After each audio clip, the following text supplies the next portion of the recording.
дегенде эле Кудай эмес. Канча жолу бул да жаңылды. Мына азыр бияка келип алып өзү айтты.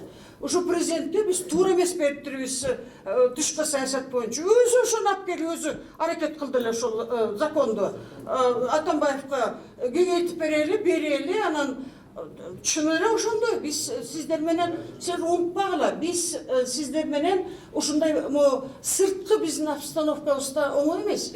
Биз силер менен ушу жаңы авторитардык өлкөлөрдүн арасында турабыз. Аякта президенттер келип, только бир сөз менен баарын чечип койсо, анан бизден болсо Атамбаев жалдырганда мен аны шумбуре ошакта мен барып парламенттен сурашым керек. Бул эмне деген деп анан булар болсо жаркелеңдеп бул бир топ депутаттар макуланда кеңейтип берели деп жазып берген болчу ошол заманда. Эми карабайсыздарбы?